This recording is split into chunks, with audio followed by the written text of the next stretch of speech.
अरे संजय, चल यार, आज मजा करेंगे। बार से बाहर निकलते समय उमेश संजय से बोला। दिनेश भी उनके साथ था। संजय ने कहा, मैंने पहले ही बहुत ज्यादा शराब पी ली है और अब मैं इस हालत में नहीं हूँ कि कहीं जा सकूं। उमेश और दिनेश ने संजय की बात नहीं सुनी और उसे पकड़कर जबरदस्ती कार में बिठाया और एक होटल में जा पहुंचे। वहां पहुंचकर उमेश और दिनेश ने एक कमरा ले लिया। उन दोनों ने पहले ही फोन पर उसका इंतजाम कर लिया था, तो होटल का एक मुलाजिम उनके कमरे में एक लड़की को भी ले आया। उमेश ने उस मुलाजिम को पैसे दिए। वो लड़की को वहीं छोड़कर चला गया। वो एक साधारण लड़की थी। लगता था कि वो पहली बार इस तरह का काम कर रही थी, क्योंकि उसके चेहरे पर घबराहट के भाव थे। उसके कपड़े भी बिल्कुल साधारण थे और कई जगह से फटे हुए थे। संजय उस लड़की के चेहरे को एकटक देख रहा था। उसे उसमें मासूमियत और घबराहट के मिले जुले भाव नजर आ रहे थे, जबकि उमेश और दिनेश उसको केवल हवस की नजर से देखे जा रहे थे। तभी उमेश लड़खड़ाता हुआ उठा और उसने दिनेश व संजय को बाहर जाने के लिए कहा। वे दोनों बाहर आ गए। अब कमरे में केवल वो लड़की और उमेश थे। उमेश ने अंदर से कमरा बंद कर लिया। संजय को यह सब बिल्कुल भी अच्छा नहीं लग रहा था, लेकिन उमेश और दिनेश ने इतनी ज्यादा शराब पी ली थी कि उन्हें होश ही ना था कि वे क्या कर रहे हैं। काफी देर हो गई तो संजय ने दिनेश को कमरे में जाकर देखने को कहा। दिनेश शराब के नशे में चूर था। लड़खड़ाता हुआ कमरे के दरवाजे पर पहुंचकर उसे खटखटाने लगा। काफी देर बाद लड़की ने दरवाजा खोला। उस लड़की ने दिनेश से कहा कि उसका दोस्त सो गया है, उसे उठा लो। नशे की हालत में चूर दिनेश उस लड़की की बात सुनने की बजाय उसे पकड़कर अंदर ले गया और दरवाजा बंद कर दिया। संजय दूर बरामदे में बैठा ये सब देख रहा था। दिनेश को भी कमरे में गए काफी देर हो गई थी, तो संजय ने दरवाजा खड़काया। इस बार भी उसी लड़की ने दरवाजा खोला। वो अब परेशान दिख रही थी। उसने संजय की तरफ देखा और कहा, बाबू, ये लोग कुछ कर भी नहीं रहे हैं और मेरा पैसा भी नहीं दे रहे हैं। मुझे पैसे की बहुत जरूरत है और जल्दी घर भी जाना है। कहते हुए उस लड़की का गला बैठ सा गया। संजय ने लड़की को अंदर चलने को कहा और थोड़ी देर में उसे उसी होटल के दूसरे कमरे में ले गया। उसने जाते हुए देखा कि उमेश और दिनेश शराब में चूर बिस्तर पर पड़े थे। संजय ने दूसरे कमरे में उस लड़की को बैठने को कहा। लड़की घबराते हुए बैठ गई। वो थोड़ा जल्दी में लग रही थी। संजय ने उसे पास रखा पानी पीने को दिया, जिसे वो एक ही सांस में पी गई। पानी पीने के बाद वो लड़की खड़ी हुई और संजय से बोली, बाबू, अब जो करना है जल्दी करो, मुझे पैसे लेकर जल्दी घर पहुंचना है। संजय को उसकी मासूम बातों पर हंसी आ रही थी। उसने उसे पैसे दे दिए तो उसने पैसे रख लिए और संजय को पकड़कर बिस्तर पर ले गई और अपने कपड़े उतारने लगी। संजय ने उसका हाथ पकड़ा और कपड़े खोलने को मना किया। लड़की बोली, नहीं बाबू, कस्तूरी ऐसी लड़की नहीं है जो बिना काम के किसी से भी पैसे ले ले। मैं गरीब जरूर हूँ, लेकिन भीख नहीं लूंगी। संजय अब बोल नहीं पा रहा था।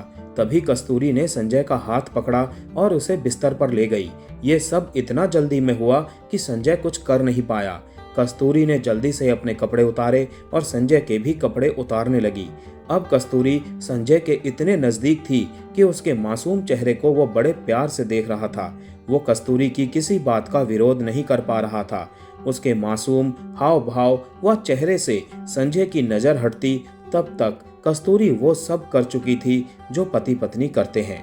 कस्तूरी ने जल्दी से कपड़े पहने और होटल के कमरे से बाहर निकल गई।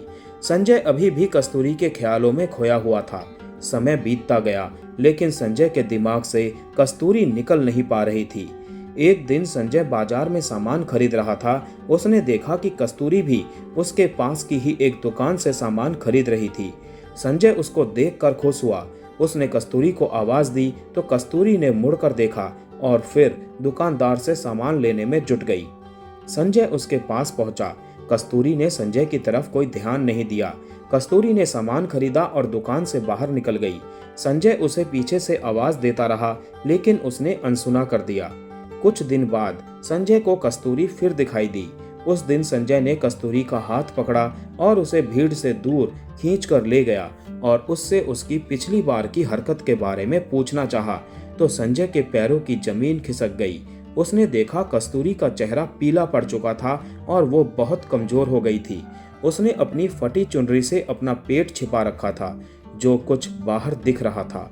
कस्तूरी वहां से जाने के लिए संजय से जोर आजमाइश कर रही थी। संजय ने किसी तरह उसे शांत किया और भीड़ से दूर एक चाय की दुकान पर बिठाया। संजय ने गौर से कस्तूरी के चेहरे की तरफ देखा तो उसका दिल बैठ गया। कस्तूरी सचमुच बहुत कमजोर हो गई थी। संजय ने कस्तूरी से उसकी इस हालत के बारे में पूछा तो पहले वो कुछ नहीं बोली, लेकिन संजय ने प्यार से उसके सिर पर हाथ फेरा तो वो रोने लगी। संजय कुछ समझ नहीं पा रहा था। कस्तूरी ने अपने आंसू पोंछे और बोली, बाबू, मेरी ये हालत उसी दिन से है जिस दिन आप और आपके दोस्त मुझे होटल में मिले थे। संजय ने उसकी तरफ सवालिया नजरों से देखा तो वो फिर बोली, बाबू, मैं कोई धंधे वाली नहीं हूँ। मैं उस गंदे नाले के पास वाली कच्ची झोपड़पट्टी में रहती हूँ। उस दिन पुलिस मेरे भाई को पकड़कर ले गई थी क्योंकि वो गली में चरस गांजा बेच रहा था। उसे जमानत पर छुड़ाना था और मेरे माँ बाप के पास पैसा नहीं था। अब मुझे ही कुछ करना था। मैंने अपने पड़ोस में सबसे पैसा मांगा लेकिन किसी ने नहीं दिया। थक हार कर मैं बैठ गई तो मेरी एक मौसी बोली कि इस बेरहम जमाने में कोई मुफ्त में पैसा नहीं देता। मौसी की ये बात मेरी समझ में आई और मैं आप और आपके दोस्तों तक पहुंच गई। कस्तूरी चुप हुई तो संजय ने अपने चेहरे के दर्द को छिपाते हुए पूछा, तुम्हारी ये हालत कैसे हुई? कस्तूरी ने कहा, बाबू, ये जानकर आप क्या करोगे? ये तो मेरी किस्मत है। संजय ने फिर जोर दिया तो कस्तूरी बोली, बाबू, उस दिन आपके दिए गए पैसे से मैं अपने भाई को हवालात से छुड़ा लाई। तो भाई ने पूछा कि पैसे कहाँ से आए। मैंने झूठ बोल दिया कि किसी से उधार लिए हैं। थोड़ी देर चुप रहने के बाद वो फिर बोली, बाबू, सबने पैसा देखा लेकिन मैंने जो जिस्म बेचकर एक जान को अपने शरीर में आने दिया तो उसे सब नाजायज कहने लगे और जिस भाई को मैंने बचाया था वो मुझे धंधे वाली कहने लगा और मुझे मारने पीटने लगा। वो मुझे रोज ही मारता है।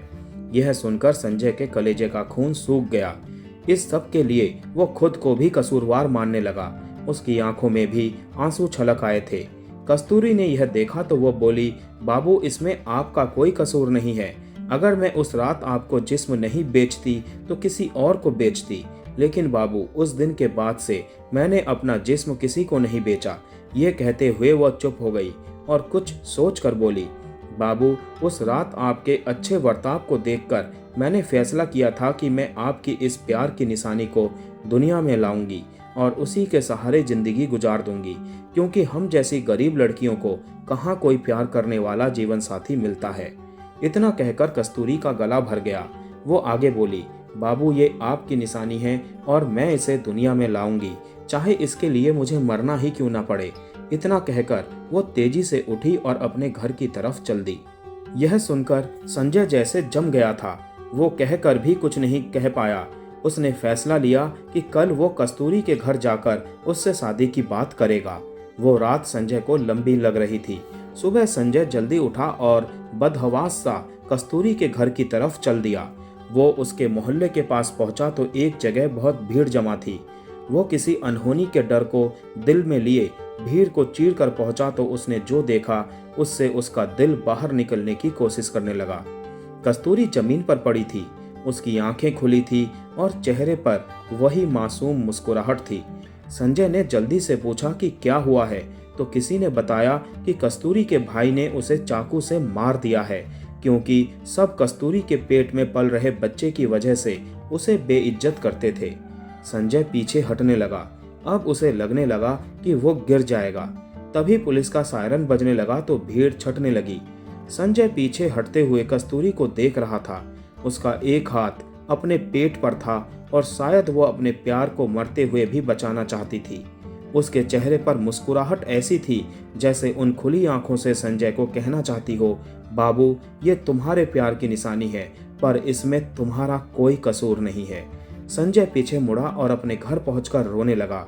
वो अपने आप को माफ नहीं कर पा रहा था, क्योंकि अगर वो कल ही उससे शादी की बात कर लेता तो शायद कस्तूरी जिंदा होती। बारिश होने लगी थी। बादल जोर से गरज रहे थे। वे भी कस्तूरी के प्यार के लिए शायद रो रहे थे।